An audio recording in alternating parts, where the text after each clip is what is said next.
पवन सिंह चुनाव नहीं लड़ रहे हैं, ये सबको पता है। लेकिन वो सही किए या गलत किए अब कमेंट में ज़रूर लिखला। लेकिन मेरे तरफ से वो सही किए, चुनाव नहीं लड़ रहे हैं। तो इसके कारण है दोस्तों, अगर वो चुनाव लड़ते तो पहले नज़र में इतना ने आके रो दिया है कि वैसे ही महिला का वोट या जनता का वोट पवन सिंह को मिलने वाला नहीं है।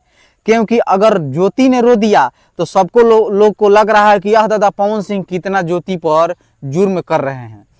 आप बताइए कि इससे पहले ज्योति कहाँ थी? जब तलाक का एथी हुआ था और जब लोकसभा में ज्योति को बुलाया गया था तो उस समय ज्योति को कहना चाहिए ना कि हाँ, जो हम पर मुकदमा किए हैं तलाक का, पहले उसे ख़त्म करवाइए, उसके बाद सिंदूर डालिए, उसके बाद अपने पास रखिए।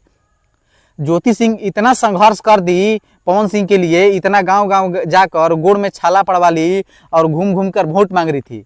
बहुत अच्छा किए। लेकिन ये सब करने से पहले पवन सिंह से कह देना चाहिए था कि जो तलाक का मामला है उसे आप ख़त्म कीजिए पहले।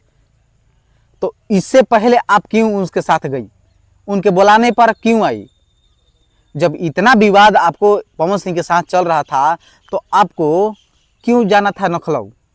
क्या दिक्कत था? हम जानते हैं आपको क्या चाहिए था।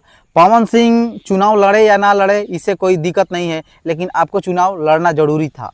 ये सबको ये मालूम है कि आपको चुनाव लड़ना है, इसीलिए आप वहाँ पर गई थी।